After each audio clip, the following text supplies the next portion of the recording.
अस्सलामुअलैकुम वरहमतुल्लाहि वबरकातुहू। बिस्मिल्लाहिर्रहमानिर्रहीम। मोहतरम भाइयों, आज मैं एक आपको ऐसे इंसान की स्टोरी सुनाऊंगा, उसकी शॉर्ट बायोग्राफी बताऊंगा कि जिससे हमें बहुत कुछ सीखने को मिलेगा। और मतलब ऐसी इबरतनाक और एक दर्द भरी कहानी है कि जिसको सुनकर आपको शायद रोना भी आए, आप जो है मतलब इमोशनल भी हो जाएंगे, और इससे जो सबक लेना है वो भी खुद ब खुद आपको समझ में आ जाएगा। अल्लाह हमें इस स्टोरी से जो लेना है वो लेने की तौफीक अता फरमाए। तो स्टोरी है माइकल जैक्सन की। एक ऐसा नाम जो डांस की दुनिया में, सिंगिंग की दुनिया में मतलब इतना बड़ा पॉपुलर नाम है कि शायद ही इससे बड़ा कोई नाम इस फील्ड में हुआ होगा। बल्कि आप यूँ कह लीजिए कि 20th सेंचुरी के अंदर one of the most popular personalities में top of the list Michael Jackson का नाम आता है। 20th सेंचुरी की बात कर रहा हूँ दुनियावी लिहाज से। मेरी बात ध्यान से सुनना, दुनियावी लिहाज से, मैं दीनी लिहाज से जो दीनी एंगल है उससे मैं बात नहीं कर रहा हूँ। तो दुनियावी लिहाज से इतना बड़ा नाम था, जो खुद अपनी जात से सॉन्ग राइटर भी था, यानी खुद अपनी जात से सॉन्ग लिखता भी था, फिर इसी तरह सिंगर भी था, खुद गाता भी था, और डांसर भी था। और डांसिंग में जो है इसने नई नई ऐसे स्टाइल्स एस्टेब्लिश की और नए नए ऐसे स्टेप्स क्रिएट किए कि जो दुनिया भर में मशहूर हुई। इसमें से जो दो खास है, एक तो रोबोट का जो स्टाइल था वो, और दूसरा मून वॉक, यानी मून वॉक उसके स्टाइल का जो स्टेप्स वो ले रहा था फ्लोर पर डांस करते हुए, उसका नाम मून वॉक रखा गया, जो इतना फेमस हुआ, इतना मशहूर हुआ, और लोग इतने दीवाने हो गए इस मून वॉक के कि उस ज़माने में कॉलेजेस में, यूनिवर्सिटीज़ में, बल्कि मतलब नॉर्मल लाइफ में भी इंसान रास्ता पर चलते हुए भी अचानक से मून वॉक करना शुरू कर देता, यानी माइकल जैक्सन की कॉपी करना वो शुरू कर देता। इतना मशहूर नाम था। और फिर होते होते तकरीबन यूँ समझिए कि 18th सेंचुरी में 80s में या 90s में आकर वो जो है 6 बर्रे आज़म में इस कदर मशहूर हुआ कि शायद कोई शहर, शायद कोई मुल्क, शायद कोई शहर और शायद कोई गांव होगा कि जिसमें जो है इसका नाम ना पहुंच गया हो। यानी जो इस फील्ड से ताल्लुक़ रखने वाले थे वाला जो तबका था उनके मुतालिक मैं बात कर रहा हूँ कि ऐसे लोग जो है यकीनन उस ज़माने में माइकल जैक्सन को जान चुके थे कि ये कौन है। और इसको देखने के लिए लोग जो है मतलब एक्सट्रीम लेवल पर चले जाते थे। जहाँ कहीं ऐसा लगता कि यहाँ माइकल जैक्सन आने वाला है। इंडिया का जो उसका 1996 का शायद टूर है वो आप यूट्यूब पर देख लीजिए कि जब वो एयरपोर्ट से बाहर निकलता है और जब वो शो इसका शुरू होता है, स्टार्ट होता है, तो उस वक्त मतलब जो पब्लिक है वो उनका पागलपन देखने जैसा है। और इसी तरह आप दूसरे मुल्कों के उसके टूर देखेंगे तो पब्लिक पागल हो जाती थी, दीवानी हो जाती थी माइकल जैक्सन की एक झलक देखने के लिए। यानी दुनियावी लिहाज से इतना पॉपुलर इंसान। अच्छा, इसकी शुरुआत करिए कि कहाँ से हुई। 1958 में तो उसकी पैदाइश है, और फिर 1964 में यानी 6 साल की उम्र में उसका प्रोफेशनल डेब्यू है सिंगिंग और डांस की दुनिया में। अब आप अंदाज़ा लगाइए कि एक 6 साल का बच्चा जिसको कोई शऊर नहीं होता और कोई समझदारी नहीं होती, मतलब अभी तो मैच्योरिटी के लेवल पर नहीं पहुंचा होता, अभी तो उसकी मतलब बचपना खेलने के लिए होता है, लेकिन वो 6 साल की उम्र में माइकल जैक्सन मतलब डांस की दुनिया में पहला कदम रखता है। वजह इसकी क्या थी कि उसकी जो फैमिली थी वो एक पुअर फैमिली थी, और कोई 8-10 मतलब मेंबर थे उसकी फैमिली में। बाप की वो कमाई नहीं थी, मतलब इतनी कमाई नहीं थी जो मतलब काफ़ी हो जाए। तो बाप ने मतलब 5 उसके कुछ मिलाकर 8 या 9 भाई बहन थे। तो उसमें से ये 5 भाइयों को मतलब 1964 में एक जो है ग्रुप बनाया गया जैक्सन 5 के नाम से। जैक्सन 5 यानी 5 भाई थे, जैक्सन 5 यानी 5 भाई का ये ग्रुप था जिन्होंने पहला स्टेज शो किया 1964 में। ये माइकल जैक्सन का डेब्यू था, ये उसकी जो है शुरुआत थी, ये उसका बिगिनिंग था। वहाँ से फिर जो है ये 6 साल का बच्चा ग्रोथ करता गया, और वो उड़ान उसने बढ़ी, और वो इस कदर वो परवान चढ़ा, और फिर वो पॉपुलैरिटी के वो लेवल उसने जो है मतलब क्रॉस किए, और वो बढ़ता चला गया, इतना ऊपर गया कि इसके लेवल तक दुनियावी लिहाज से कोई इंसान इतना पॉपुलर नहीं हुआ। अच्छा, उसने फिर इस दौर में मतलब कई एक दुनिया भर में टूर्स किए, उसने सोलो टूर्स भी किए, उसने डेंजरस टूर किए, इसी तरह जो है दूसरे टूर्स किए, इसने अलग अलग एल्बम उसके। और उस ज़माने में उसने जो है मतलब ऐसा रिकॉर्ड ब्रेक किया था आई थिंक 80s के अंदर के 400 मिलियंस की उसने जो है कमाई कर ली थी डॉलर्स की। यानी कि इतनी ज़्यादा कमाई उस ज़माने में किसी और ने नहीं की थी, इतना ज़्यादा पॉपुलर इंसान। और फिर जो है आगे जाके उसकी ज़िंदगी में एक टर्न आता है। टर्न कैसा आता है कि वो जो है उसके बाप ने एक मरतबा इसको जो है, एक मरतबा नहीं बल्कि कई मरतबा इसको जो है यूं कहकर इसको टॉर्चर करना शुरू किया कि तेरा नाक जो है बड़ा फद्दा है, क्योंकि वो काली चमड़ी वाला था और फद्दे नाक, बड़े नाक वाला था। तो कहा तू तेरा नाक फद्दा है, तू मतलब काला है, तू अच्छा नहीं दिख रहा। इसके बाल बड़े बड़े थे, घुंघड़ियाले बाल थे जो चारों तरफ फैले हुए होते थे, आप उसकी फोटोज देखेंगे तो आपको आइडिया आएगी। तो इसके बाप की इस टॉर्चरिंग की वजह से वो मेंटली डिप्रेस होता चला गया। फिर इसने ये तय किया कि मेरा ये चेहरा मुझे तब्दील करना है, मेरा चेहरा मुझे बदल देना है, यानी अपनी एक नई पहचान मुझे दुनिया के अंदर बनानी है और लोगों को मैं एक नया माइकल जैक्सन दिखाना चाहता हूं। सबसे पहले उसने जो है 1983 या 84 में जो है दुनिया भर में से मोर देन 50 डॉक्टर्स की टीम अमेरिका के अंदर जमा की, जिन्होंने पहली प्लास्टिक सर्जरी माइकल जैक्सन के ऊपर की और उसका जो फद्दा नाक था इसको पतला करके मतलब उसको पतला कर दिया। ये पहला उसकी बॉडी में चेंज था, पहला चेंज जो बड़ा मशहूर हुआ, यानी एक पूरी उसकी शक्ल ही बदल गई। फिर आगे चलते हुए 1987 में आई थिंक फिर जो है डॉक्टरों ने इस पर जो है वो एक्सपेरिमेंट किया कि उसकी जो काली चमड़ी थी इसको घोड़ी में तब्दील कर दिया गया। यानी 87 में एक नया माइकल जैक्सन उभर कर दुनिया के सामने आया। ऐसा माइकल जैक्सन कि जिसका नाक अब पतला है, जिसकी आंखें खूबसूरत है, जिसके बाल का स्टाइल जो है वो डिफरेंट है और इसकी जो काली चमड़ी थी वो अब गोरी हो चुकी है। यानी कि एक नया माइकल जैक्सन, बल्कि वो उसकी जो सबाहत आप देखेंगे तो आपको मतलब ये फैसला करना मुश्किल हो जाएगा कि ये कोई लड़का खड़ा है या लड़की खड़ी है। यानी उसके बाल की स्टाइल ऐसी थी और फिर ये चीन का जो इसका ऑपरेशन हुआ था इसकी वजह से जो स्टाइल इसके पूरे फेस का था ये आपको ऐसा लगता है कि जैसे कोई लड़की खड़ी है। यानी एक नया माइकल जैक्सन दुनिया के सामने आया। फिर इसका कैरियर जो है आगे बढ़ता गया और फिर 90s में वो दुनिया के अंदर ऐसा फेमस हो गया कि मतलब लोग इसके लिए जो है दीवाने हो गए। फिर चलते चलते उसकी ज़िंदगी में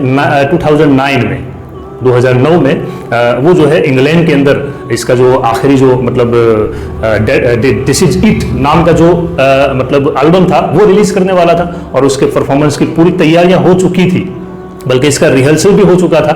और रिहर्सल के बाद 2 या 3 दिन के बाद माइकल जैक्सन को दिल का दौरा पड़ता है। कार्डियक अरेस्ट की वजह से वो जो है मौत से जा मिलता है और अपने खाली के हकीकी से जा मिलता है और ऐसी इबरतनाक मौत इसकी आती है कि पूरी दुनिया जो है मतलब देखती रह जाती है कि माइकल जैक्सन जो हमारे दिल का मतलब हमारा प्यारा, हमारा लाडला, हमारा चहीता, लोग इसको समझते थे दुनियावी लिहाज से, वो एकदम मतलब हमें छोड़कर चला गया। लोग इसके अगले टूर के इंतजार में थे, अगले एल्बम के इंतजार में थे, अगले शो के इंतजार में थे, लेकिन वो सबको गुड बाय कहकर अपनी जो है अपने असल सफर की तरफ रवाना हो गया।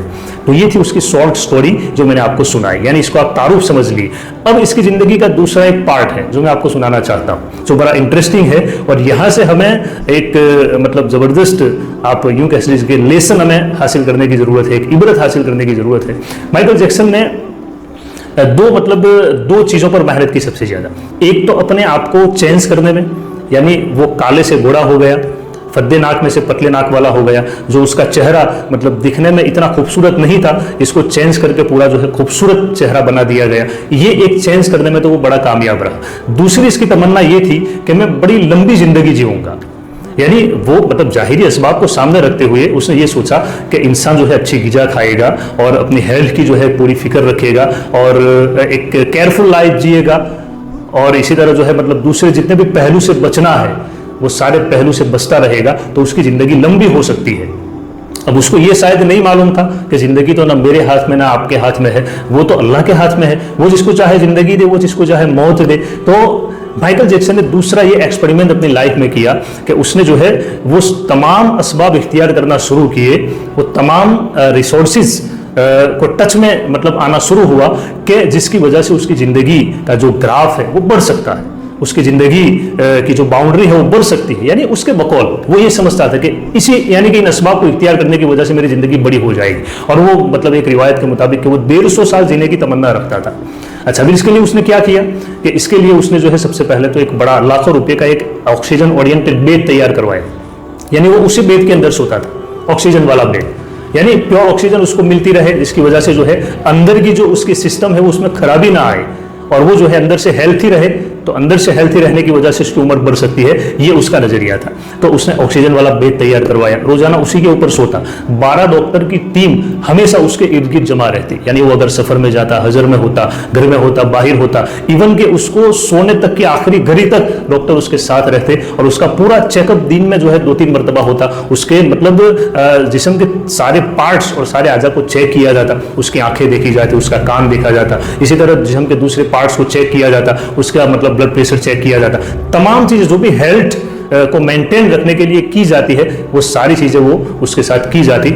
इसके अलावा उसने कोई ऐसे डोनर्स तैयार कर रखे थे कि यानी कि अगर मुझे फ्यूचर में मेरी आंख का मसला आ जाए तो कोई मुझे आंख डोनेट कर दे, मेरे गुर्दा अगर खराब हो जाए तो गुर्दा कोई मुझे डोनेट कर दे, मेरी किडनी में अगर कोई डैमेज हो जाए तो किडनी मुझे कोई मतलब डोनेट करे। इसलिए मतलब कुछ डोनर्स इसने तैयार किए थे, और ऐसे डोनर्स के जिनको पहले से ये बात कहकर उनको तैयार किया गया था, और उसके लिए वो इनको जो है मतलब कई लाख डॉलर्स पे करता था महीने के पहले से। अभी तो कुछ हुआ नहीं, वो एक हेल्थी जिंदगी जी रहा है।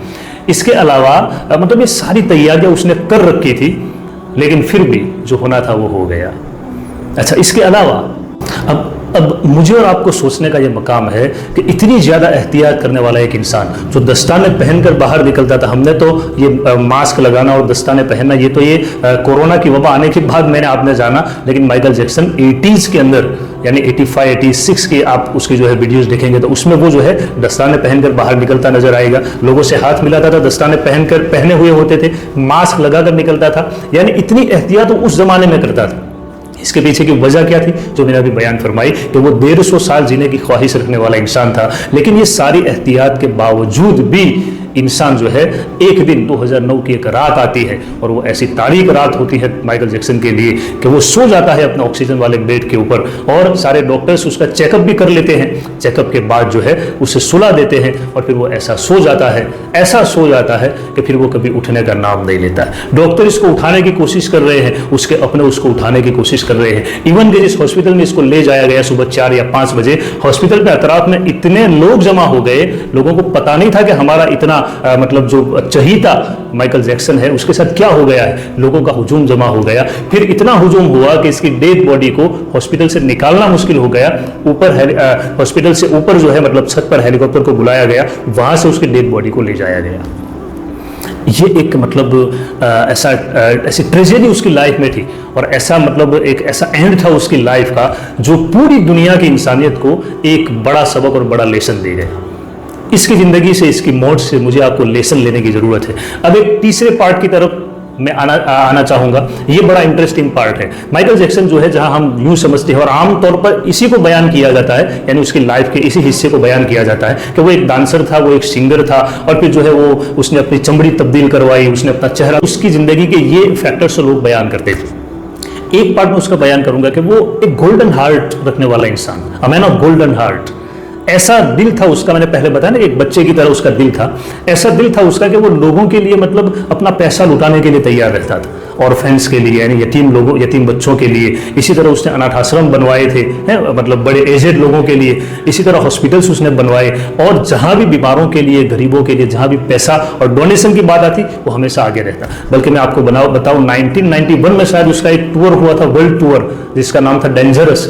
उसकी जो भी मिलियंस में जो इनकम थी ना, उसकी एक टूर की मिलियंस में उसकी इनकम थी, दुनिया का जो उसने टूर किया था, वो सारी कमाई जो है उसने डोनेट कर दी थी ऑर्फेंस के लिए, यानी यतीम बच्चों के लिए। इतना बड़ा दिल रखने वाला इंसान था, और वो किसी की तकलीफ देख नहीं सकता था। किसी की तकलीफ देखकर वो रो पड़ता था बच्चे की तरह। ये भी हमने जो है उसकी बायोग्राफी में पढ़ा। इसके बाद एक और उसकी जिंदगी का हिस्सा था जो सबसे ज्यादा, मैं लास्ट बात करके बात खत्म करने लगा हूं, कि उसने जो है इस्लाम भी कबूल कर लिया था। ये वो हिस्सा है जिसमें मुझे और आपको सबसे ज्यादा इंटरेस्ट होना चाहिए कि ऐसे शख्स का आखिर में जाके इस्लाम को कबूल कर लेना, ये वाकई में ये चीज बताती है कि इस्लाम की खूबसूरती और इस्लाम के अंदर जो मतलब टीचिंग्स इस्लाम की जो है, इस्लाम ने जो लेसन्स स्प्रेड करने की कोशिश की है, देने की, आगे डिलीवर करने की कोशिश की है, उससे जो है माइकल जैक्सन मुतासिर हुआ था। बल्कि यहाँ तक हमने सुना कि अजान की आवाज़ जब वो सुनता था तो रो पड़ता था। यानी अजान की आवाज़ इसको जो है मतलब अपने मालिक हकीकी की तरफ खींच रही थी। तो एक फितरी चीज़ है ना, फितरत में ये चीज़ रखिए, इंसान थोड़ी मेहनत करता है तो अल्लाह तक पहुंचना उसके लिए आसान हो जाता है। तो इसको लेकर डिफरेंट बातें मतलब पाई जाती है। कोई जो है एक्सट्रीम लेवल पे जाके ये कहता है कि नहीं ये बिल्कुल गलत बात है, ये एक रूमर है कि माइकल जैक्सन ने इस्लाम कबूल कर लिया था, उसने कोई इस्लाम कबूल नहीं किया। दूसरी तरफ ऐसे सोर्सेज भी मिलते हैं कि जहां से मतलब ऐसे मोतबर जराए कि जहां से ये बात मालूम होती है कि नहीं माइकल जैक्सन ने इस्लाम कबूल कर लिया था, उनकी जो बहन थी जेनेट जैक्सन उसने उससे पहले इस्लाम कबूल कर लिया था, और इसके एक भाई है उन्होंने भी इस्लाम कबूल कर लिया था। तो बहुत सारे मोतबर जराए से ये भी बात मालूम होती है कि वो वाकई में मुसलमान होकर मरा है। और सबसे बड़ा मोतबर जरिया जो मेरी नज़र में है वो ये है कि हमारे इस्लामिक स्कॉलर है, इस्लामिक स्कॉलर तो बड़े मशहूर है, तो उनके बयान के अंदर मैंने सुना कि वो बता रहे थे कि मैंने खुद एक मतलब सफ़र करते हुए अमेरिका का एरोप्लेन के अंदर माइकल जैक्सन के साथ में था, यानी उसी प्लेन में हम दोनों थे। तो उस वक्त इस्लाम की बुनियाद पर कुछ बातें हुई तो उसने मुझे बताया कि मैंने इस्लाम कबूल कर लिया है। यानी ये बात थी उसकी ज़िंदगी की। अगर उसने इस्लाम वाकई में कबूल कर लिया है, अगर मान लेते हैं, तो फिर इसके लिए हम दुआ करते हैं कि अल्लाह पाक उसके लिए आखिरत में दर्जात बुलंद फरमाए और जन्नतुल फिरदौस में जो है उसके लिए बेहतरीन मकाम उसको अल्लाह अता फरमाए और उसकी तमाम गलतियों को अल्लाह ताला माफ़ फरमाए। और हमें भी उसकी ज़िंदगी से, ऐसे कई एक ज़िंदगी आपको दुनिया में मिल जाएगी, ऐसी स्टोरीज से और ऐसी ज़िंदगियों से हमें कुछ सबक लेने की और लेसन लेने की और इबरत हासिल करने की अल्लाह हमें तौफीक अता फरमाए। अस्सलामु अलैकुम व रहमतुल्लाहि व बरकातुहू।